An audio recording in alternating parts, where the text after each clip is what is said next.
Doesn't matter where you go these days, there are going to be rules, and rules are not a bad thing. They're for our well-being, for the well-being of others, and basically they're there for a purpose.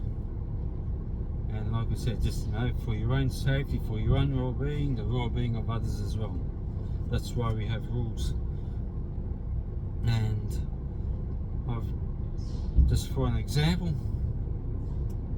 here in Australia and many other places in the world too, I suppose, we've got the traffic lights: green for go, red for stop, and the orange light in the middle for warning that the red light is about to come on. So you get the green light, then the orange light, then the red light, always in that order. So if you're driving through and the light turns orange, it's about to turn red, and if it's you need to stop. And same as train crossings, we've got red lights for that over here as well. Some places you've got a boom gate that comes down to block the traffic, as well as the red flashing lights. In a lot of regional roads, backtracks if you want to call it that, they only just have the red flashing lights and no boom gates. Now, what if these rules, red light for stop, what if they were just optional? So if you're driving down through the city, for all the traffic lights, and the red lights are only optional, or the green lights are optional, wouldn't it be absolute chaos? Probably 9 times out of 10 you'll cause an accident, because if you've got red lights, the other traffic will have the green lights. And I mean, there might be times you can get away with it, where you've got red lights and there's no traffic, and you go through, but that is still breaking the law. That shouldn't be done. But yes, 9 times out of 10, you go for a red light, you're probably going to be involved in an accident, and you will probably be the cause of the accident, and you could endanger your own life plus the lives of others. It's happened many times, and still happens to this day. You see it on the news all the time, people running red lights and causing sometimes just a 2-vehicle accident, sometimes a multi-vehicle accident, just because somebody didn't keep the law in that way in regards to stopping at a red light or not stopping the stop sign. And there's many more examples, I'm not going to go through that. Now, sometimes, and I've just experienced this lately, hence I'm doing this one today, about rules, laws. In my workplace, we've had this rule, which isn't a bad one, it's there for everyone's safety, and they've just brought in another set of rules. Now, I don't know whether they realise it or not, but this new set of rules contravenes the other set of rules. In other words, I'm going to call it rule number 1, you must do this. Rule number 2, which overall on its own is a common sense rule as well, but rule number 2 does not allow you to do rule number 1. And so, not just myself, but some others have spoken to the management about it, saying, the rules contravene each other and something needs to be done. What are they doing about it? So far, absolutely nothing. And I think that's a disgrace to them personally. But anyway, I'm not going to go into who my employer is or what the rules are. The thing is, one rule contravenes another one. Now, want to direct you now to another set of rules. Now these rules you'll find in the Bible, God's holy 10 commandments. You'll find them in the book of Exodus chapter 20. And I'm not going to go through them, you look it up yourself. Okay, Exodus chapter 20, and you will find the 10 golden rules, the 10 commandments. The first 4, in summary, is love and obedience to God, the first 4. The last 6 is love and respect and obedience to our fellow men. And that is the law, also known as the law of love, the law of liberty, because in keeping these laws, you're not harming anyone or yourself. These 10 commandments, not one of them contravenes another of its 10 commandments. All 10 are in perfect harmony with each other. The reason? Simple. Because the God I serve is a perfect God.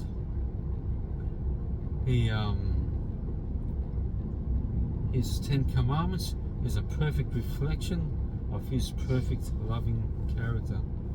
And I want to read a couple of verses here now. The first one I want to read is in the book of Malachi, chapter 3 and verse 6. Now, I'm only going to read the first half of the verse. You can read the rest of it in your own time if you want. And I strongly encourage you to do so. But the first sentence in Malachi chapter 3 verse 6 simply says, "For I am the Lord God, I change not." God does not need to change because he is as perfect as he can possibly get. There is no perfection greater than God.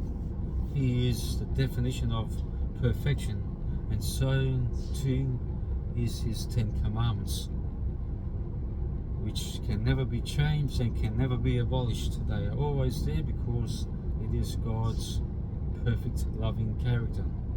The only time they can be abolished is if God ceases to exist, and that will never happen. Okay, I want to take you to the book of Acts.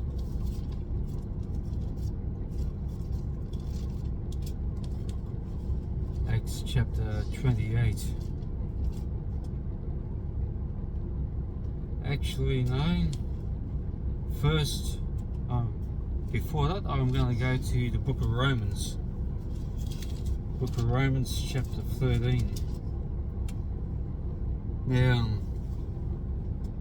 basically, most of this chapter, Romans 13, is in regards to obedience to our higher powers or a government, if I would put in modern language today. Now, the way it describes the government here, I believe that the government has gone astray from how this chapter describes the government. I mean, you have to agree with me today that the government is corrupt. Whichever government you get, there might be a few honest ones still there, but overall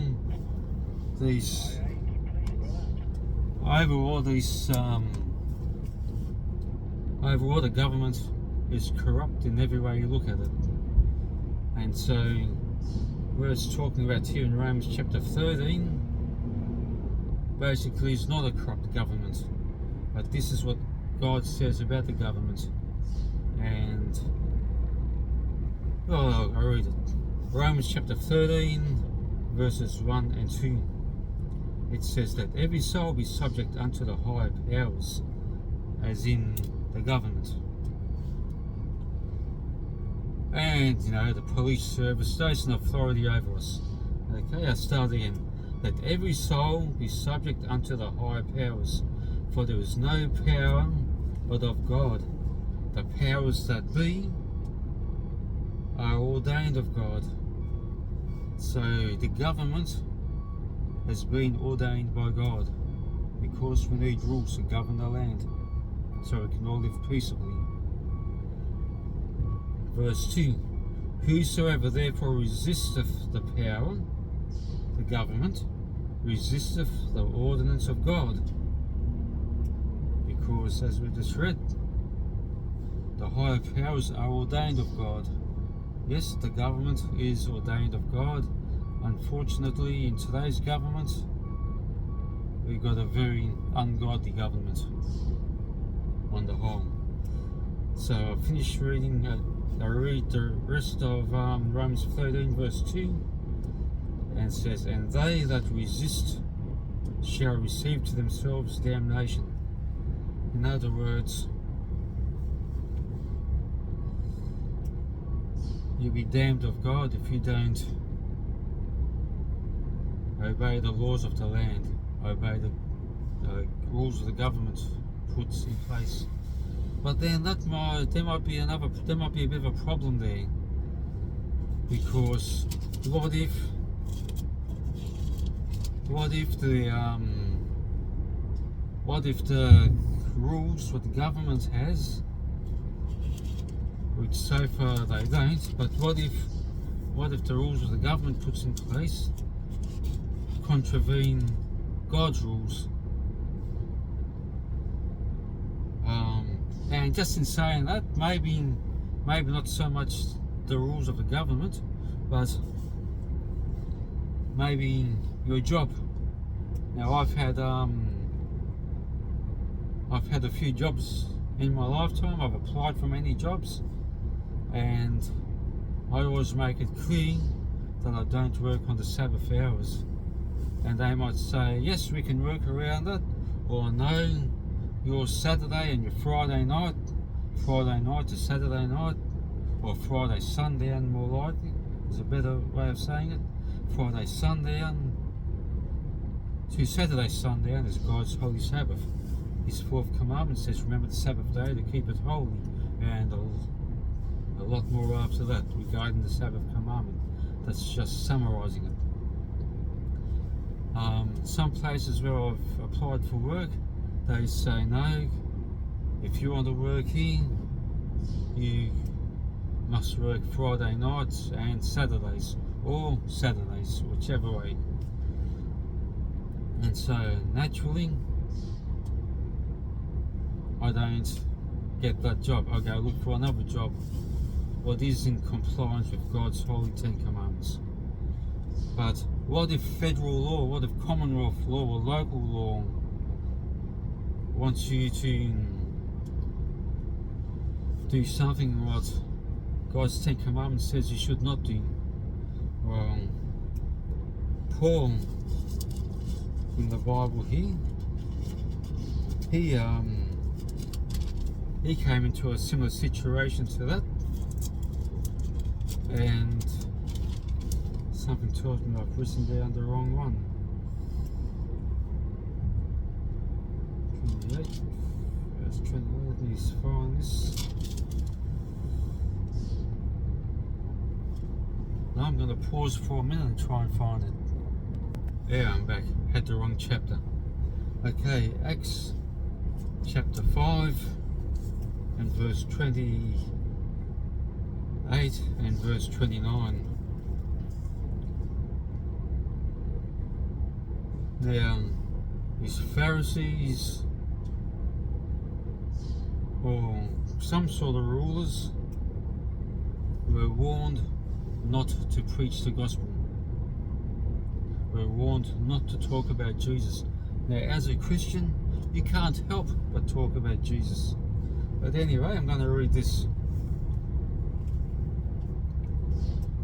And this is Acts chapter 5, verse 28 and 29.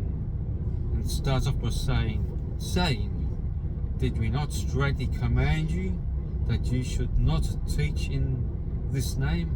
And behold, ye have filled Jerusalem with your doctrine, and intend to bring this man's blood upon us. It's talking about when Jesus got crucified. Actually, it's not Paul, it's Peter who this is about. Then it says here in verse 29, then Peter And the other apostles answered and said, we ought to obey God rather than men. And so that's the last verse I'm going to read so far. That's the last verse on my list that I've put together. So basically, if the rules contravene God's rules, his 10 commandments, well then you obey God, because God is much higher than any ruler on earth, any king, whatever, emperor, government, whatever. God is ultimately the highest power you can get. And so if these other powers, what are above us but below God, if they contravene God's law, well then you obey God's law rather than their law. But where possible, we are to obey the laws of the land. That's what God expects of us. That's what he says in Romans chapter 13. But where they contravene God's law, or then God's law gets first preference, as it says in Acts chapter 5 verse 29, we ought to obey God rather than man. So something to think about, to remember, and to obey. God gets our full obedience all the time. Jesus says in John chapter 14 verse 15, if you love me, keep my commandments. And again, those commandments you will find in Exodus chapter 20 in the Old Testament. So obey God and live a happy life in obedience to him and in respect to everyone else. And if you keep God's commandments, you'll be a very happy person. I know I'm a happy person because I love God and I obey him. And that's what the happiness I've got is what I want for you.